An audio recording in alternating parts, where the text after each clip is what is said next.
আমরা আগামীকাল বাগেরহাটের নির্বাচন অফিস আমরা ঘেরাও করব। টায়ার চালাবো না, আমাদের কর্মসূচি শান্তিপূর্ণভাবে আমরা করতে চাই।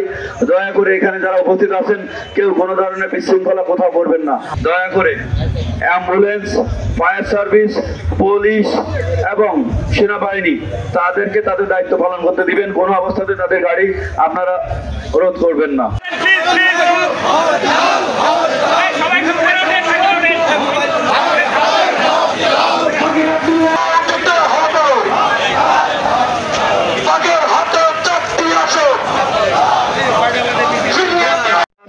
আগামীকাল ভোর 5টার পরে আর কোনো বাস ছাড়ার জন্য আমরা এখানে আমাদের বাস মালিক সমিতির নেতৃবৃন্দ আছেন, আপনাদেরকে অনুরোধ করি খুলনা, বরিশাল, মোংলা এবং আমাদের বাগেরহাট থেকে যেন কোনো বাস আগামীকাল সকাল 5টার পরে আর না ছাড়ে।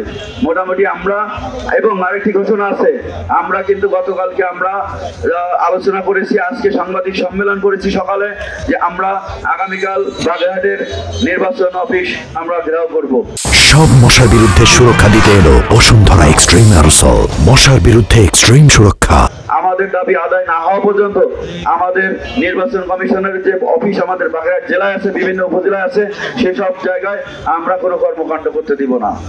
এটি আপনারা আজকে এখানে যারা উপস্থিত হয়েছেন, আমাদের সর্বদলীয় সম্মিলিত কমিটির সকল নেতৃবৃন্দদেরকে আমি অনুরোধ করছি, আগামীকাল সকাল 8টায় আমরা আরো স্পট দিব। রাত্রে আমাদের সর্বদলীয় নেতৃবৃন্দ আছেন, যেমন জামাত ইসলাম, ইসলামী ঐক্য জোট, এখানে খেলাফত মজলিস আছেন, আমাদের জাতীয়তাবাদী দল, সবার সাথে সিনিয়রদের সাথে আলোচনা করে আমরা সন্ধ্যা 7টার মধ্যে আমরা জানিয়ে দিব কারা কোথায় অবস্থান নেবেন।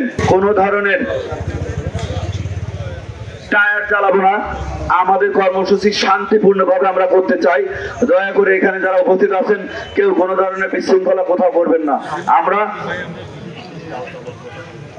আমাদের আরেকটি ঘোষণা আমরা দিচ্ছি, সেটি হলো বিশেষ করে হসপিটালের কাজে ব্যবহৃত রোগী বহন করে অ্যাম্বুলেন্স আমাদের শান্তি এবং নিরাপত্তা দেয় বাংলাদেশ পুলিশ এবং সেনাবাহিনী, তাদের গাড়ি কেউ কোথাও আটকাবেন না। দয়া করে অ্যাম্বুলেন্স, ফায়ার সার্ভিস, পুলিশ এবং সেনাবাহিনী তাদেরকে তাদের দায়িত্ব পালন করতে দিবেন। কোনো অবস্থাতে তাদের গাড়ি আপনারা রোধ করবেন না। আর দু এক জায়গায় দেখেছি আমরা টায়ার জ্বালানো হয়েছে, আমরা টায়ার জ্বালাবো না। টায়ারে জ্বালানোর পরে এর যে ধোঁয়া, কালো ধোঁয়া আমাদের স্বাস্থ্যের ক্ষতি করে, সাথে সাথে অন্য জায়গায় ওই অগ্নিসংযোগ হতে পারে। এ কারণে আমরা কোনো অবস্থাতেই কোথাও কেউ যেন টায়ার না জ্বালাই। আমাদের শান্তিপূর্ণ কর্মসূচি আমরা করব।